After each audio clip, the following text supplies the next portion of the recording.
तो देखते हैं हम पहला क्वेश्चन। पहला क्वेश्चन क्या है, in which of the following examples of the motion can the body be considered approximately a point object. अब किसी बॉडी को हम पॉइंट ऑब्जेक्ट कब कंसिडर करते हैं, जब उसके सामने बॉडी जिससे हम कंपेयर कर रहे हैं बहुत ही बड़ी हो। कोई बॉडी बहुत बड़ी है, उसके सामने एक छोटी सी बॉडी रखी है, तो उसके कंपेयर में हम उसको पॉइंट ऑब्जेक्ट मान सकते हैं जब सामने वाली बहुत बड़ी है। ठीक है, नॉर्मल से स्टेटमेंट। अब 4 स्टेटमेंट दिए हैं तो हमें बताना है। Railway carries moving without the jerks between the two station. अब 2 स्टेशन है, जैसे कि हम पता उनके बीच की जो लेंथ होती है, दूरी होती है, बहुत ज्यादा होती है एज कंपेयर टू जो कैरीज है। तो इसलिए हम इसमें कैरेज को मान सकते हैं कि ये भी पॉइंट ऑब्जेक्ट हुआ था with respect to station length. दूसरा है monkey sitting on the top of man cycling smoothly on a circular track. एक सर्कुलर ट्रैक में एक आदमी है, मूव कर रहा है ऐसे, उसके टॉप में मंकी बैठा है और वो इसमें वर्ड क्या लिखा है, स्मूथली। तो ये भी हमारा, इसमें मंकी को हमने पॉइंट ऑब्जेक्ट क्या किया है, कंसिडर किया। ऐसा क्यों, क्योंकि अगर यहाँ पे पॉइंट ऑब्जेक्ट नहीं कंसिडर करते और इस सर्कुलर ट्रैक में स्मूथली नहीं जा पाता, क्यों, क्योंकि इसमें फिर सेंट्रीफ्यूगल और सेंट्रीपिटल फोर्स लगने लगते, जिसके कारण इसमें चेंजेस आता और स्मूथली नहीं मूव कर पाता। तो यहाँ पे दिया स्मूथली, तो इसमें हम पॉइंट ऑब्जेक्ट कंसिडर कर सकते हैं। तो ए और बी जो है अपने पॉइंट ऑब्जेक्ट इसमें हम कंसिडर कर सकते हैं। A spinning cricket ball that turn sharply on the hitting ground. अब एक बॉल थी, आती है, स्पिन कर रही है और ये ग्राउंड में टकराई, फिर इसने अपना टर्न ले लिया। तो इसमें बॉल पहले ऐसे आ रही थी या फिर ऐसे आ रही थी, जो भी माने किसी भी, तो इसमें ओरिएंटेशन में चेंज आ रहा है, यानी कि ये हिट करने के बाद वो टर्न कर रही है, मतलब यहां हम इसमें इसको पॉइंट ऑब्जेक्ट नहीं मान सकते हैं। A tumbling beaker that has slip off the edge. एक बीकर है, ऐसे एज पे रखा हुआ है, तो ये स्लिप ऑफ कर रहा है, मतलब कि यहाँ पे चेंज आ रहा है, तो इसीलिए हम इसमें बीकर का चेंज का कंसिडरेशन दिया गया है, इसीलिए ये भी पॉइंट ऑब्जेक्ट की तरह ट्रीट नहीं करेंगे। तो अपना आंसर होगा ए और बी में हम पॉइंट ऑब्जेक्ट की तरह उसे ट्रीट करते हैं। Thank you. अब देखेंगे दूसरा क्वेश्चन, 3.2 एक्सरसाइज। ठीक है, the position time graph for 2 childrens A and B. 2 बच्चे हैं ए और बी जो रिटर्न हो रहे हैं उनके स्कूल से। स्कूल कहाँ है, ओ, to their home P and Q respectively are shown in figure 13.3। Sorry, फिर से चालू करते हैं। तब हम देखेंगे दूसरा क्वेश्चन। क्वेश्चन है 3.2 एक्सरसाइज, यानी कि बैक एक्सरसाइज का दिया गया है। क्वेश्चन क्या है, the position time xt graphs for 2 childrens A and B returning from their school O to their homes P and Q respectively are shown in figure 3.19। choose the correct entries in the brackets below. अब नीचे कुछ entries दी है, उसको हम देखेंगे। ये ओ जो है स्कूल है बच्चों का, ये पी जो है ए वाले का घर है, होम ऑफ ए वाले बच्चा, और ये होम ऑफ बी वाले। ठीक है, अब देखिए क्वेश्चन है A and B lives closer to. दो दिए हैं कि ए बी और बी ए, तो इसमें से कौन स्कूल के पास रहता। देखिए ओपी यहाँ पे जो डिस्टेंस है और ओ क्यू जो है, ये ए वाले के जो घर की डिस्टेंस है स्कूल से वो है ओपी, ओ क्यू डिस्टेंस है बी वाले के। तो ओ क्यू हमें पता चल रहा है ज्यादा है, यानी बी वाला जो है ए वाले से ज्यादा दूर रहता है, तो अपना हो जाएगा ए पास में रहता है, बी दूर में रहता है। A lives closer to the school than B. बहुत बढ़िया, एकदम आसान है। अब दूसरे में है कौन स्कूल से घर के लिए पहले निकलता है। देखिए ये 0 टाइम और ये आफ्टर फ्यू टाइम, तो ए जो है यहाँ पे हमें ग्राफ से पता चल रहा है पहले चलना चालू कर देता है बी से, बी बाद में चलता है, क्योंकि ये ग्राफ जो स्लोप है दूसरा बी वाले का। तीसरा है A and B walks faster than B and A. अब इन दोनों में फास्टर कैसे पता चलेगा, एक्सटी ग्राफ का जो स्लोप होता है, एक्सटी ग्राफ का स्लोप जो होता है वो बताता है वेलोसिटी को, जिसका स्लोप ज्यादा तो वेलोसिटी ज्यादा। तो देखिए b का स्लोप ज्यादा है एज कंपेयर टू a, तो b ज्यादा तेज चलता है एज कंपेयर टू a, तो b walks faster than a। Third है a and b reach home at same या डिफरेंट टाइम। ये देखिए यहां पे इस ग्राफ में टाइम का चेंज आ रहा है। इस ग्राफ में हमें देखिए टाइम अलग अलग टाइम पे ये अपने अपने घर पहुंच पा रहे हैं, तो क्या बोलेंगे, डिफरेंट टाइम।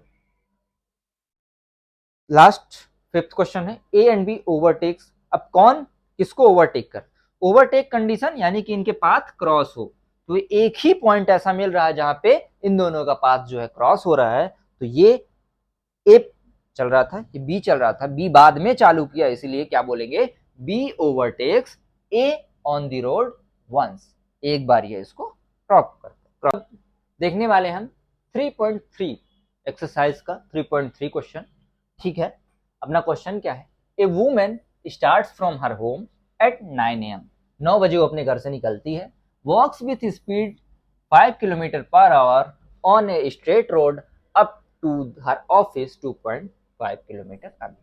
उसके घर से उसके ऑफिस की दूरी है 2.5 किलोमीटर, 5 किलोमीटर पर आवर की स्पीड से वो पैदल चलती है, and stays at the office up to 5 बजे, 5 PM तक ऑफिस में रहती है। उसके बाद वो घर आती है विथ ऑटो, और ऑटो की स्पीड थी अपनी 25 kilometre per hour. Choose suitable scale and plot the XT graph. XT graph put करना है हमें, ठीक है, एक्स ये हो गया, ये हो गया, ये टाइम हो गया अपना,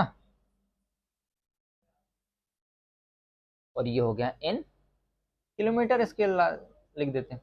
अब देखिए, अब ये हमारा इनिशियली कुछ चालू करेगी, यहाँ मान लीजिए था 0, उसके बाद ये चलती है 9 बजे से, तो ये हो जाएगा 9, फिर 10, 11 बजेंगे, फिर 12, फिर 13, 13 यानी कि 1 बज गए, फिर 2, 3, 4, 5 और फिर 6। ठीक, अब हमारा ग्राफ बनाते हैं। ऊपर हम दे देते हैं 0.5, 1 किलोमीटर, 1.5, 2 और ये हो गया 2.5। ठीक है, तो हमारा ग्राफ बनेगा। अब वो कोई जो औरत है वो चलती है विद स्पीड 5 किलोमीटर, तो उसने कितना टाइम कंज्यूम किया, डिस्टेंस उससे ऑफिस से घर की 2.5, चलती है 5 किलोमीटर पर आवर की स्पीड, तो इसको लगता है हाफ आवर यानी कि 30 मिनट्स। ठीक है, 30 मिनट्स उसको लगे। तो ये 9 बजे चली थी और ये 9.5 यानी कि 9:30 में पहुंच जाती है अपना ऑफिस, ये जो है 2.5 किलोमीटर, तो ये ऑफिस ऐसे पहुंच जाती है। ठीक है ना, ब्लैक कलर से बना देते हैं इसको। ये फिर ये 5 बजे तक यहीं रहती है। ठीक है, अब ये 5 बजे तक वहीं रही, उसके बाद वो वापस आती है, टी रिटर्न, डिस्टेंस वही अपनी रहेगी 2.5। अब यहाँ पे वो 25 किलोमीटर पर आवर की स्पीड से चलती है, तो डिवाइडेड बाय 25, तो ये आ जाएगा 1/10 मिनट्स में करेंगे तो 60/10 यानी कि 6 मिनट्स। अब वो 5 बजे के बाद चलती है और 6 मिनट में वापस आ जाती है, तो यहाँ पे 506 पे ये अपने घर आ जाएगी। तो ऐसा ग्राफ बनेगा। डायग्राम स्केल से बनाएंगे तो अच्छा बनेगा, वो मैं ऐसे बनाऊँ तो वो, तो उसमें ज़्यादा ध्यान मत दीजिएगा। तो ये था अपना सॉल्यूशन, ठीक है ना। तो देखिए, अब देखेंगे नेक्स्ट क्वेश्चन 3.4। तो हम देखेंगे क्वेश्चन नंबर 3.4। ठीक है, क्वेश्चन क्या है, a drunkard walking in a narrow lane takes 5 steps forward and 3 steps backward, followed again by 5 steps forward and 3 steps backward, and so on. Each step is 1 meter long and required 1 second. Plot the xt graph of his motion. Determine graphically and otherwise how long the drunk cart takes to fall in a pit 13 meter away from the start. ठीक है, question क्या कह रहा है कि ये एक drunk yard है, मतलब पेवड़ा है, और यहाँ से 30 मीटर 13 मीटर दूर यहाँ पे पिट यानी कि गड्ढा है। तो ये हर बार 1 2 3 4 5 कदम आगे जाता है ऐसे ऐसे करके, फिर उसके बाद 3 कदम पीछे आ जाता है। ठीक, तो इस तरह करते करते वो जो 13 मीटर दूर पे जो गड्ढा है वो कितनी देर में वहां गिर जाएगा। ये क्वेश्चन एक न्यूमेरिकल में सॉल्व करते हैं। अब इसका ग्राफ प्लॉट करते हैं। देखिए, तो ये हमारा एक्सटी ग्राफ है, मीटर एक्सटी मतलब डिस्टेंस इन मीटर और टाइम है इन सेकेंड। ठीक है, तो देखिए हमारा जो रन पैड है पहले स्टार्टिंग में 5 मीटर गया, फिर उसके बाद वापस आया तो कहाँ पहुंच गया होगा, ये 2 पे पहुंच गया। देखिए नेट 2 है तो ये आ गया वापस 2 पे। ये कितना टाइम लगा उसको, 8 सेकंड। 5 सेकंड आगे जाने में, 3 सेकंड पीछे आने में, टोटल 8। फिर अगले में 5 स्टेप चलेगा, 2 पे था, 5 स्टेप चलेगा तो कहाँ पे पहुंच जाएगा अपना ये 7 पे। 5 + 2 7, और इसमें उसका टाइम कितना लगेगा 5 सेकंड, जबकि 8 सेकंड यहाँ लग गया था, 5 तो 13 हो गया। फिर उसके बाद फिर वापस आ गया, फिर इस तरह, फिर इस तरह, फिर इस तरह, फिर इस तरह करते करते वो लास्ट में आखिरी में स्टेप पूरा जाएगा 5 स्टेप और गड्ढे में गिर जाएगा। तो इसीलिए इसको हमने डायरेक्टली 5 से माइनस कर दी, बचा जितना, क्योंकि नेट यहाँ पे इसका जो डिस्प्लेसमेंट हो रहा है वो केवल 2 का हो रहा है। ठीक है, तो ये आसान सा क्वेश्चन था। क्या था, 5 कदम आगे जाएगा, फिर 3 बैक आएगा, फिर 5 आगे, फिर 3 वापस, फिर 5 आगे, फिर 3 वापस, फिर आगे, फिर वापस, फिर इस तरह लास्ट में एक बार गड्ढे में डायरेक्टली जाके गिर जाएगा। ठीक है, तो आसान सा था ये। तो 5 क्वेश्चन क्या दिया है, a jet airplane traveling at the speed of 500 km per hour ejects its products of combustion at the speed 1500 km per hour relative to the jet plane, what is the speed of latter with respect to an observer। अब देखिए एक jet plane है, उसे वो move कर रहा है इधर, v जेट की स्पीड है 500 किलोमीटर पर आवर, इससे कंबसन निकल रहा है, मतलब कि धुआं निकल रहा है, जो कि है 1500 किलोमीटर पर आवर। ये क्या है, velocity of combustion with respect to jet. ठीक है, तो अगर हम इसको पॉजिटिव मान रहे हैं तो इसे हमें मानना पड़ेगा इस डायरेक्शन को नेगेटिव, क्योंकि वेलोसिटी की बात हो रही है। ठीक है, तो जैसे कि हमें पता है v C J is equals to velocity of combustion minus velocity of jet. अब वेलोसिटी ऑफ कंबसन क्या है, ओरिजिनल जो वेलोसिटी है जो ऑब्जर्वर ऑब्जर्व करेगा। ठीक है, तो यहां से वी सी जे है अपना minus 1500 is equals to V combustion, हमें जो ऑब्जर्वर को ऑब्जर्व करना है, माइनस 500, क्योंकि यहाँ पे ये पॉजिटिव हो जाएगा, ये अपना बड़ा। अब इसको हम इधर से इधर ट्रांसपोज करेंगे तो velocity of combustion with respect to observer आ जाएगा minus 1500 plus 500 is equals to minus 1000 kilometre per hour. तो ये ऑब्जर्वर जो है जो ग्राउंड पे, उसे ऐसा दिखेगा कि जो ये है माइनस 1000 किलोमीटर पर आवर से इसका कंबसन निकल रहा है, but with relative to jet वो 1500 था। ठीक है, तो बहुत आसान सा क्वेश्चन था, तो आप देख लीजिएगा क्वेश्चन, और ये अपना सॉल्यूशन। अब देखेंगे नेक्स्ट अपना सॉल्यूशन। 6 क्वेश्चन नंबर, क्वेश्चन क्या है, a car moving along a straight highway with speed 126 kilometre per hour is brought to a stop with in a distance of 200 meter. What is the retardation on the car assumed uniform। अब यहाँ पे मानना है assume uniform equation, मतलब acceleration था, retardation था, and how long does it take for the car to stop। तो यहाँ पे पता करना है acceleration क्या रहा होगा और कितना टाइम लगा होगा उसको स्टॉप करना। तो जैसे मान लेते हैं यहाँ पे दिया गया है u equals to 126 kilometre per hour में दिया है, तो इसको हम मीटर पर सेकंड में चेंज करेंगे, 5/80 दिया जाएगा अपना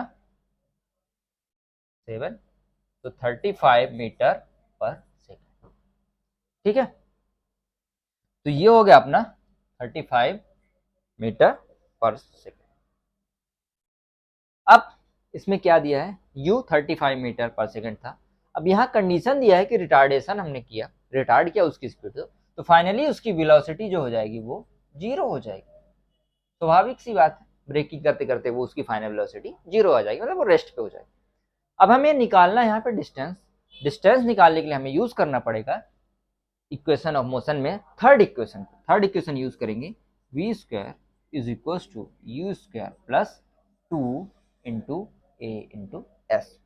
ठीक है, जैसे कि v हमारा हो जाएगा 0, तो v स्क्वायर हो जाएगा 0।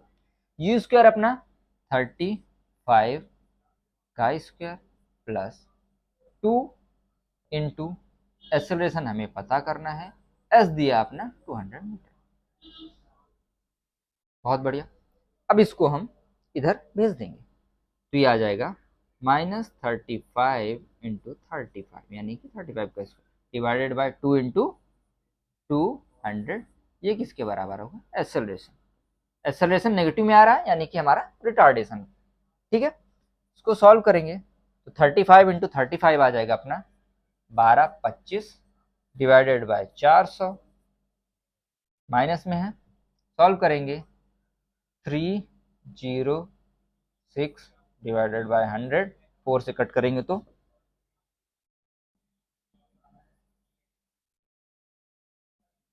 एक बार और इसको क्रॉस करेंगे तो आ जाएगा 3.06 मीटर पर सेकेंड स्क्वायर।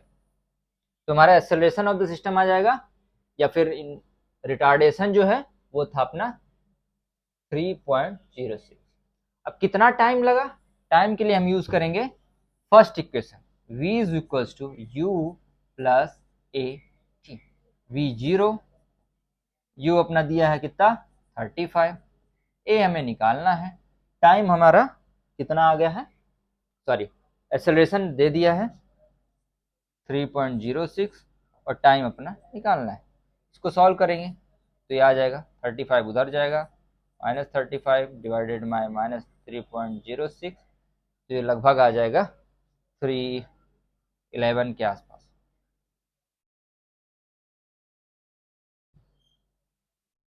तो अब देखेंगे नेक्स्ट क्वेश्चन। अभी तक आप 3.7, ठीक है। क्वेश्चन क्या है अपना, two trains A and B of length 400 metre each are moving on two parallel tracks with uniform speed of 72 kilometre per hour in the same direction with A ahead B. A आगे चल रही, B पीछे। The driver of B decides to overtake A and accelerate by 1 meter per second square if after 50 seconds the guard of B just brushes past the driver A. What was the original distance between them? Frame करें question. ये है अपने train B, ये train है अपना A, दोनों move कर रहे हैं same direction with speed is equal to 72 kilometre per hour. इसको हम चेंज करेंगे मीटर पर सेकेंड में, तो ये आ जाएगा 20 मीटर पर सेकेंड। ये भी मूव कर रही है 20 मीटर पर सेकेंड से, ये भी मूव कर रही है 20 मीटर पर सेकेंड से। बहुत बढ़िया।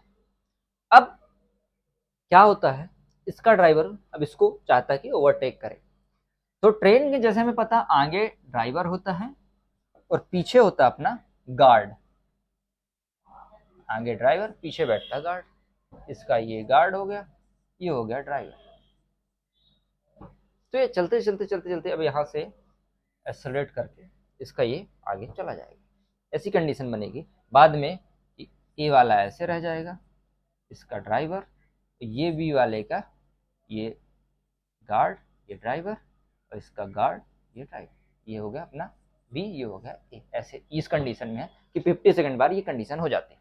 ठीक है, तो ये क्वेश्चन है हमारे एक्सेलरेशन दिया, तो इन दोनों में देखें ये 20 से चल रही है, ये भी 20 से चल रही है, दोनों एक ही डायरेक्शन में चल रहे हैं, तो इन दोनों के रिस्पेक्ट में ये क्या है, रुके हुए हैं। अगर आपस में देखें तो इनकी जो नेट स्पीड है वो रिजल्टेंट स्पीड है, रिलेटिव स्पीड है वो 0 है।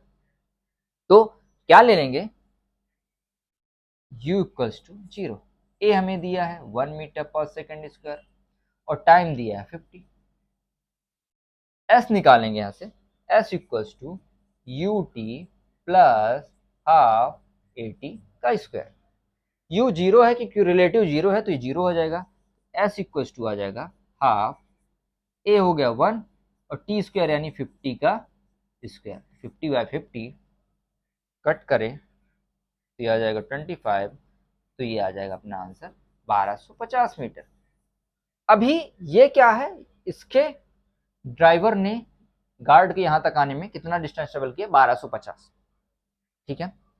अब इसकी भी लेंथ कुछ होगी, इसकी भी लेंथ कुछ होगी, जो दी है 400, इसकी लेंथ 400, इसकी लेंथ 400, यानी कि जो अपना ये था, ये इसका बी का ड्राइवर है, ये गार्ड है, ये जब मूव करके जाएगा और ऐसी कंडीशन बनेगी तो ये अपनी पूरी लेंथ को क्रॉस करेगा और इसकी भी लेंथ को क्रॉस करेगा, यानी कि ये हम माइनस कर देंगे इन दोनों की लेंथ को ऐड करके, तो दोनों की लेंथ कितनी होगी, 400 + 400 800, माइनस कर देंगे 800, तो जो नेट डिस्टेंस रही होगी एक्चुअल में उन दोनों के बीच की दूरी वो रही होगी 450 मीटर्स।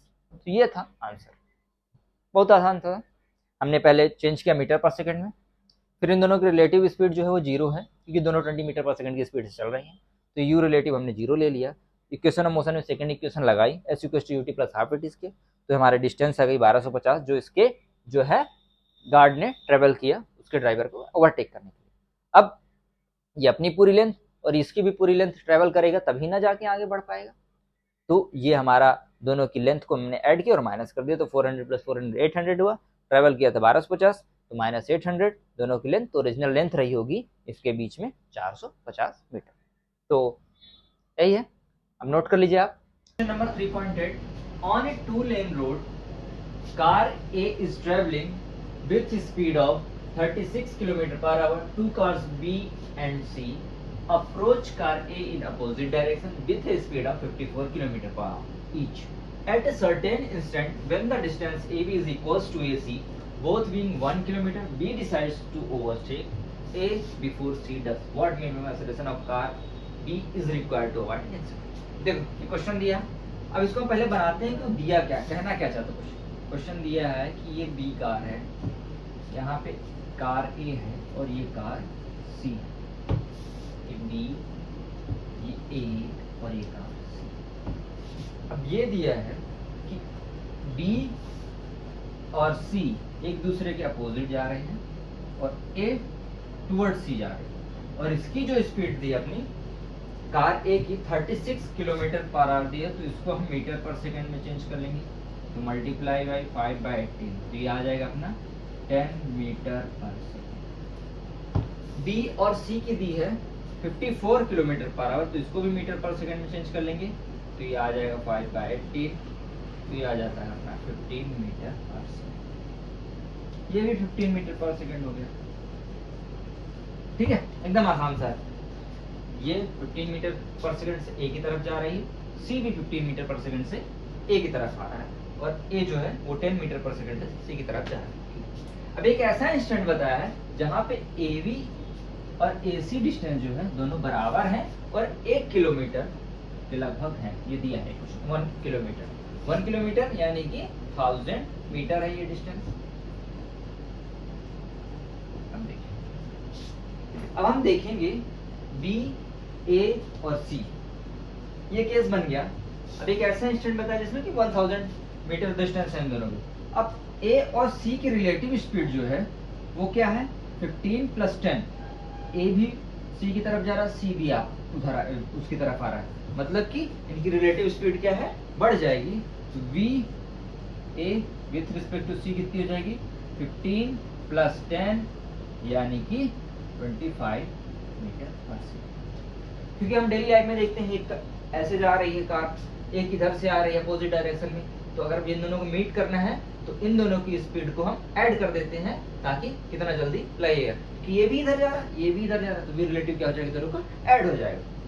ये अपोजिट मतलब सेम डायरेक्शन जा रहे हैं, B A की तरफ जा रहा है, A और आगे जा रहा है, तो इस केस में V रिलेटिव आ जाएगा B विथ रिस्पेक्ट टू आ जाएगा अपना 15 - 10, तो कितना आ जाएगा नेट 5 मीटर पर सेकंड का। V relative B with respect to A कितना है, 5 मीटर पर सेकंड। A और C का रिलेटिव स्पीड क्या है अपना 15 मीटर पर सेकंड, ठीक है। तो ये था, ये कंडीशन हो गई। अब देखिए कितना टाइम लगेगा, डिस्टेंस कितनी है अपने पास 1000। अब ए और सी, ये देखिए इनकी रिलेटिव स्पीड ज्यादा है, इसकी रिलेटिव स्पीड कम है, तो ये इससे पहले मिल जाएगा अगर ये कंडीशन रही है, एक्सेलरेट नहीं करता है कंडीशन। तो टाइम कितना लगेगा कोलिजन में ए और सी का, डिस्टेंस कितनी है 1000 मीटर, स्पीड कितनी है 25, तो टाइम कितना आ जाएगा अपना 40 सेकेंड।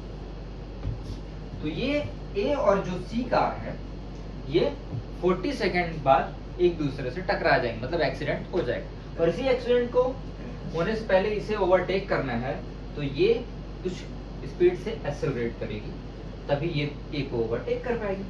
तो अब जैसे हम जानते हैं इसमें ए निकालना है, टी हमने पता कर लिया, ए निकालना है, टी पता कर लिया, एस दिया हुआ है। अब सेकंड इक्वेशन ऑफ मोशन लाएंगे, S equals to UT plus half A T square, और S is equals to UT plus half A T.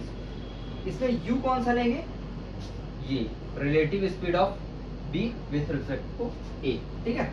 S अपना कितना है 1000 मीटर, u कितना है अपना 5, टाइम निकाल लिया हमने 40 सेकंड से पहले करना है, हाफ इंटू a हमें पता करना है, और ये 40 का स्क्वायर। इसको सॉल्व करते हैं, 5 into 40 is equals to 200 plus a into ये आ जाएगा अपना 1600 डिवाइडेड बाय 2 800, इतना, ठीक है। अब देखिए ये इधर जाएगा, ये वाला इधर जाएगा, तो ये आ जाएगा 1000 minus 200 is equals to a into 800, ये हो जाएगा 800। अब ए भी 800 भी ट्रांसफर कर दीजिए, तो ये आ जाएगा 800 by 800 is equals to 1 metre per second.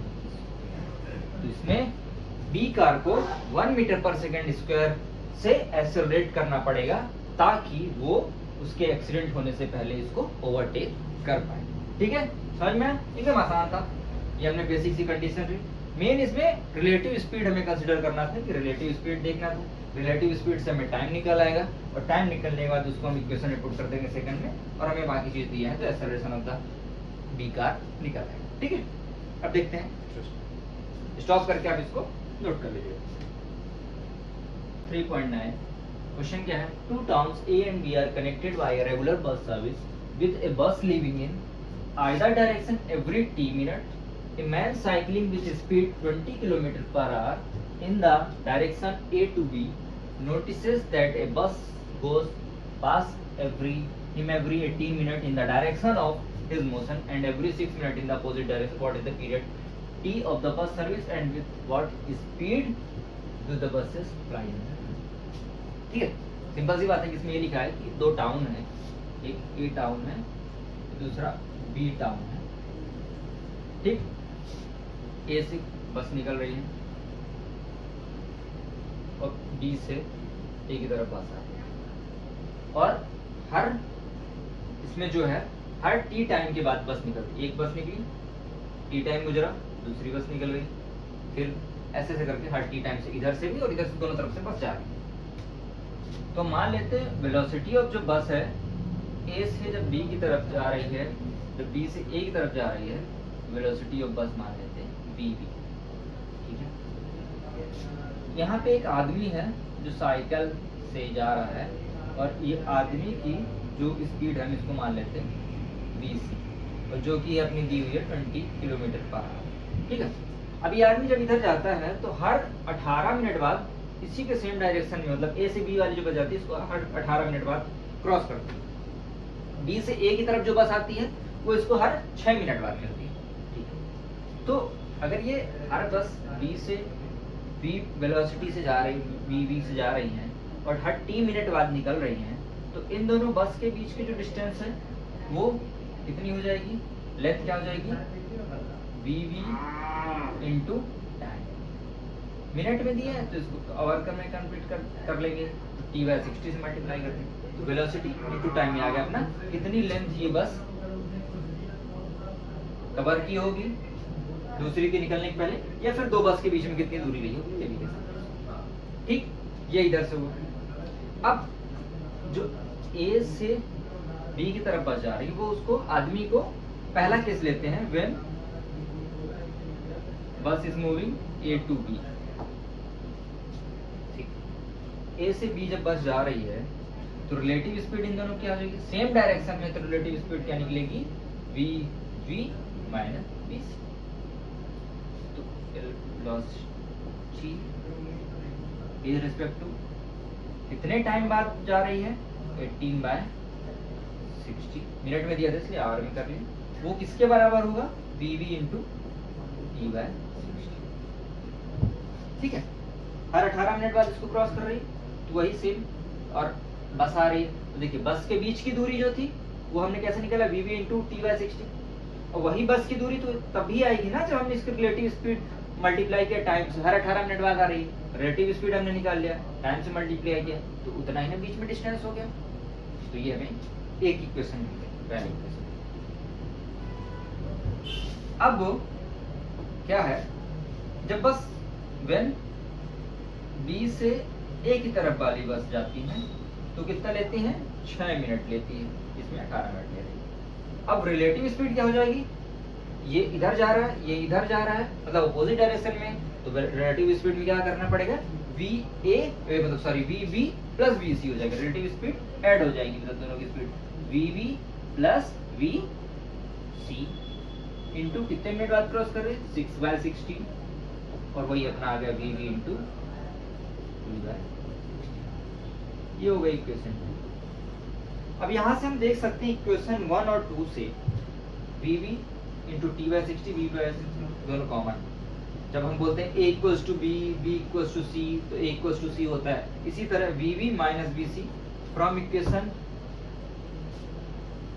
1 and equation 2 V minus V C की वैल्यू हमें दी है 20, तो लिख देते हैं यहीं पे direct 20 into 18/60 is equals to VV plus 20 into 6/60। ठीक, इतना बन गया अपने को। अब देखिए 60 से 60 कट गया, 6 3 जा, सॉल्व करिए, ये आ जाएगा ब्रैकेट ओपन के 3VV minus 60 is equals to VV plus,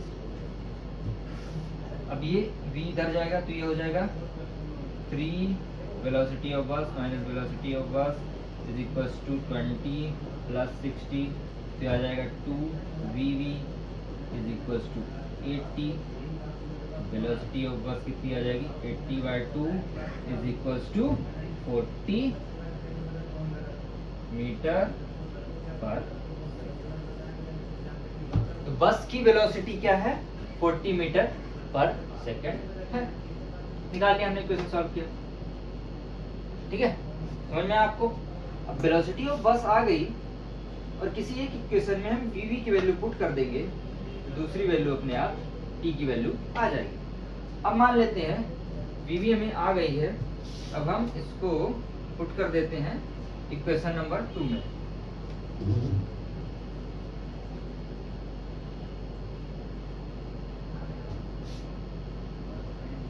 तो वीवी यानी कि 40 माइनस 20 दिया हुआ है into 18/60 is equals to 40 into t/60। Cut करिए, 60 से 60 गया, ये आ गया 20 into 18 divided by 40 is equals to t, 9। तो t इक्वल्स टू 9 मिनट, मतलब कि हर 9 मिनट में बस इधर से भी a से b की तरफ जा रही है और b से a की तरफ जा रही है। हर 9 मिनट में a टाउन से निकल रही है, हर 9 मिनट में b टाउन से निकल रही है। वेलोसिटी ऑफ बस 40 मीटर पर सेकंड है, यही क्वेश्चन में पूछा गया था, ये दोनों हमने निकाले। देखिए आसान था, मेन कॉन्सेप्ट का खेल था इसमें। आपका कंसेप्ट क्लियर है कि रिलेटिव स्पीड लगाना है। रिलेटिव स्पीड मतलब कि किधर दोनों स्पीड को ऐड करेंगे, किधर दोनों स्पीड को माइनस करेंगे, वो रिलेटिव स्पीड के अंदर देखना पड़ता है। सेम डायरेक्शन में कोई जाती है तो उसको माइनस कर देते हैं, रिलेटिव स्पीड देखते तो अपोजिट डायरेक्शन में दोनों को ऐड कर देते हैं। बस यही कॉन्सेप्ट था, इसी के ऊपर ये क्वेश्चन, ठीक है, बन गया होगा आपसे। क्वेश्चन नंबर 3.10, ये ओल्ड एनसीईआरटी के हिसाब से क्वेश्चन नंबर है। एक प्लेयर है, वो throws a ball upward with initial speed of 29.4 metre per second. अब इसके इस बेसिस पे कुछ स्टेटमेंट दिए हैं कि एक प्लेयर था जिसने 29 मीटर पर सेकंड की से बॉल को ऊपर की तरफ फेंका। कुछ स्टेटमेंट क्या दिए हैं? पहला है what is the direction of acceleration due to the upward motion during the upward motion of the ball. अब एक्सेलरेशन जो यहाँ लग रहा है वो ड्यू टू किसके कारण लग रहा है? ग्रेविटी के कारण लग रहा है। ग्रेविटी ऑलवेज डाउनवर्ड लगती है, तो यहाँ पे क्या है? पहला डायरेक्शन ऑफ एक्सेलरेशन हमेशा हर पॉइंट पे डाउनवर्ड होगा, क्योंकि यहाँ पे एक्सेलरेशन जो आ रहा है ग्रेविटी के कारण आ रहा है, ग्रेविटी के कारण हमेशा नीचे की तरफ होगा। What are the velocity and acceleration of ball at highest point. अब जब हम पढ़ रहे थे चैप्टर तो पढ़े थे हमने फ्री फॉल के केस में कि जब बॉल ऊपर जाती है तो वेलोसिटी 0 हो जाती है, और एक्सेलरेशन यहाँ पे मैंने क्या अभी थोड़ी देर पहले ही बताया कि एक्सेलरेशन यहाँ पे हर पॉइंट पे g लगेगा। वेलोसिटी देखिए धीरे धीरे वेलोसिटी ऊपर की तरफ थी, कम होती क्योंकि एक्सेलरेशन नीचे की तरफ लग रहा है, वेलोसिटी ऊपर की तरफ जा रही है, तो अपोज करते करते करते एक ऐसा पॉइंट आएगा कि फाइनली वेलोसिटी 0 हो जाएगी और फिर वो अपने पाथ डायरेक्शन चेंज कर लेगी, तो फाइनल जो हाईएस्ट पॉइंट है वहां पे वेलोसिटी क्या हो जाती है? अपनी 0 हो जाती है। ठीक है, तो इसको मिटा देते हैं। ठीक है ना, समझ में आ रहा है? बढ़िया। अब देखिए उसके बाद थर्ड है choose the x equals to 0 meter and t equals to 2 with the high location of time the ball at highest, ये ध्यान दे दीजिएगा, highest point vertically downward direction to be positive, downward direction को positive लिए हैं तो upward direction स्वाभाविक सी बात है नेगेटिव हो जाएगी। and give the signs of position, velocity and acceleration। लिखेंगे हम पहले during upward motion। अब देखिए जब अपवर्ड मोशन कर रहा है सिंपल सी बात है पोजीशन पॉजिटिव आ जाएगा। वेलोसिटी क्या होगी इसकी? अब बॉल यहां से ऊपर की तरफ जा रही है, ठीक, तो वेलोसिटी इस केस में नेगेटिव हो जाएगी क्योंकि हमने अपवर्ड को नेगेटिव माना है और ऊपर से नीचे की तरफ को पॉजिटिव माना है, वेलोसिटी नेगेटिव हो जाएगी, एक्सेलरेशन पॉजिटिव हो जाएगा क्योंकि always directed downward. During downward motion और बॉडी की वेलोसिटी भी नीचे की तरफ, एक्सेलरेशन भी नीचे की तरफ और लेंथ भी नीचे की तरफ। ठीक है, तो ऑल पॉजिटिव है। एकदम आसान सा क्वेश्चन। इसका है डी पार्ट, आप नोट कर लीजिएगा इसको।